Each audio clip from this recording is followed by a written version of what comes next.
back to the Weatherford Christian Eagle Coaches Show. Karson Robinson alongside Coach Chris Softley. And Coach, first of all, what a night it was on Friday night. The week leading up to it, it was homecoming week last week here in Lubbock. And the week was fun. Friday night was fun. I don't know if it was as fun for you, more stressful for you. I mean, it's stressful for everybody, but Lubbock Christian ends up coming out with a 34-28 win in overtime over number 1 ranked Muenster Sacred Heart. And just the way that your team came back and won this game on Friday night, the 20 points unanswered in the fourth quarter in overtime, and then in overtime, just huge. The kids stepped up. They made big plays when they needed to make them.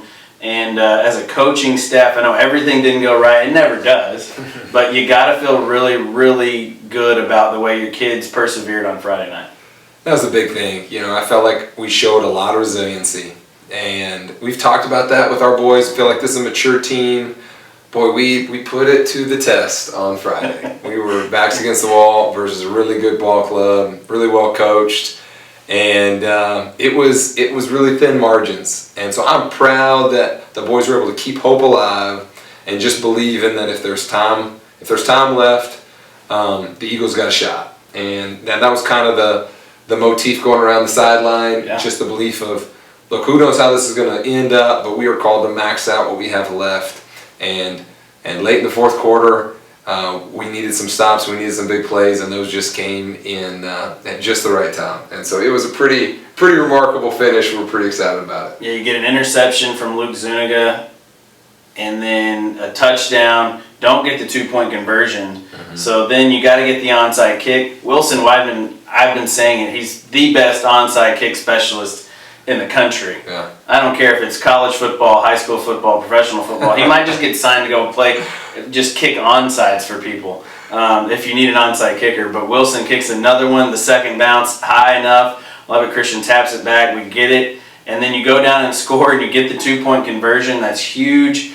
And then, you know, late in the game, in that situation, for those kids, after they fought, and kind of got punched in the mouth a little bit in the first of the game. Mm-hmm. I mean, you weren't lying when you said Straczynski was probably the best player in the state of Texas at running the football and everything. That young man is a man. Mm-hmm. And he proved it on Friday night. But just the way that you went into overtime, you kind of felt like you had the momentum instead of on the other sideline. No, I think so. I think with us feeling like, man, if we're able to close this gap, if it becomes a game of inches, we really feel good about how our kids are going to handle it. Steady in the boat mentality and not getting too high or too low. And sure enough, gave ourselves that chance at the end. The other thing about our kickers is, Wilson's awesome, and we really feel like we have 4 of them that we could rotate. And so that's the fun thing, is because that's a definite weapon. Us winning the special teams is a huge advantage, obviously, out of the 3 phases.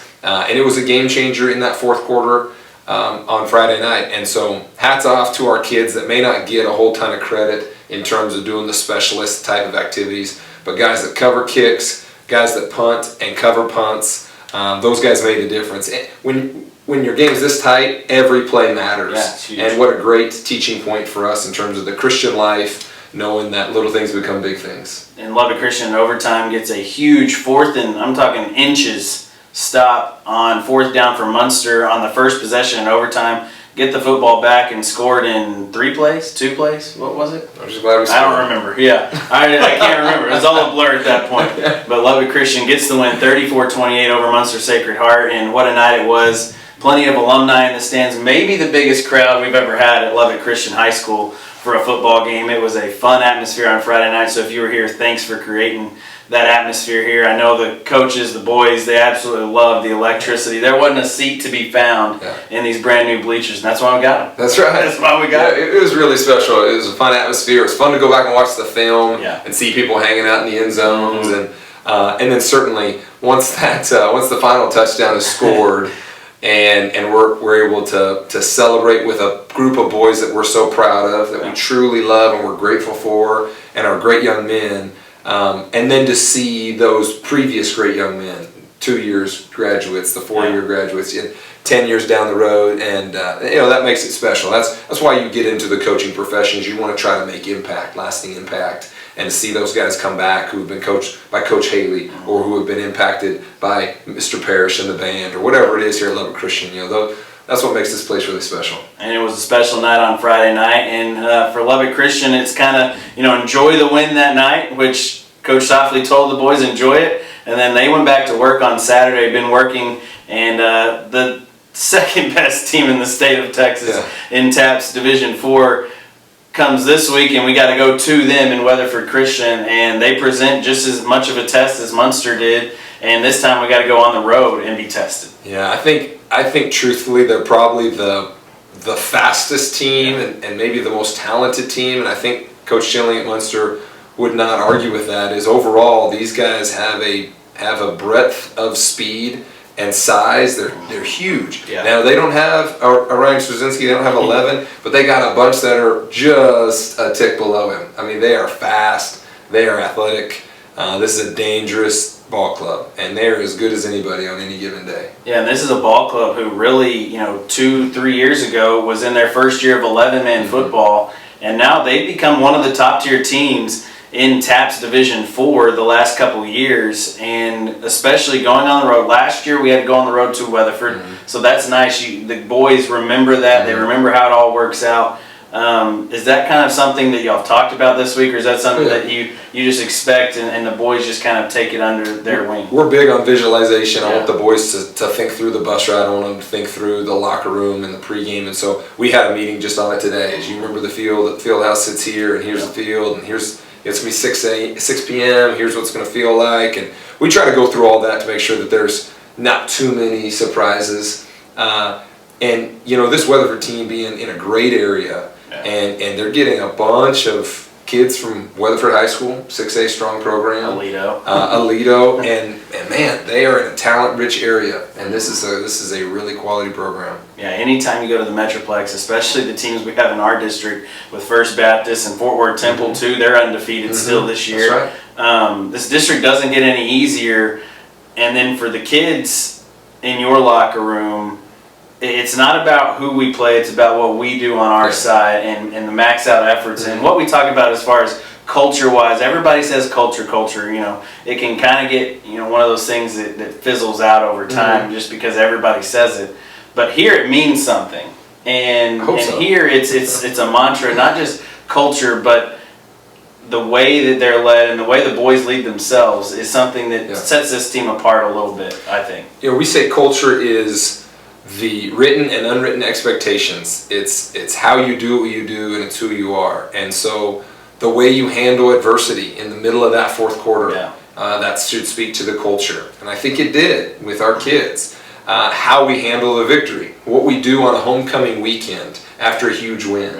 Are our kids foolish? Are they making poor decisions? Or are our kids wise and they're loving well horizontally and they're honoring vertically? And we're no different than everybody else. We have the same struggles and temptations, but man, I'd take my kids anywhere. I'd take them to Weatherford, Texas on a Friday night and go play in a tough district game because I believe in them.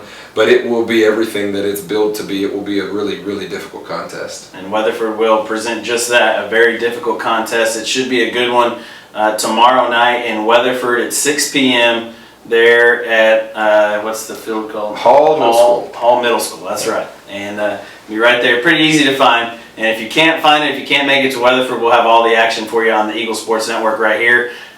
And also in Weatherford this weekend, on Saturday at noon, the Lady Eagle volleyball team, who is 9-0 in district play, tries to stay undefeated. They will play Weatherford Christian for the first time this season at Weatherford. That will be on Saturday. We'll have that for you right here too on Eagle Sports Network. And Nina Watts has done a fantastic job. Got another big win, a sweep. I don't know how many district set volleyball matches they've swept now. I can remember maybe 1 or 2 now going, maybe 3 going, the 2 against Midland Trinity and 1 against Denton Calvary. Everything else has been a sweep. They're on a tear. Yeah, they're doing fantastic. Yeah, and we love the test of getting to go travel and do a 1-game stint and see how they handle it. See how they handle. There'll be fans at our game Friday night. Can they be disciplined to get to bed and get up and get the work done? And I have faith in our girls. They're a pretty good group. That game, and very proud of what Coach Nina Watts has done with that program and trying to get them back to the state tournament for the 2nd year in a row in 2 years of her head coaching tenure. So have that game for you at noon on Saturday. Varsity football at 6 tomorrow night in Weatherford. Come and join us then. Coach, good luck. Thanks. It'll be a tough one this week. We'll take it. We'll get them on the road in Weatherford. We'll see you in Weatherford, Texas Friday night.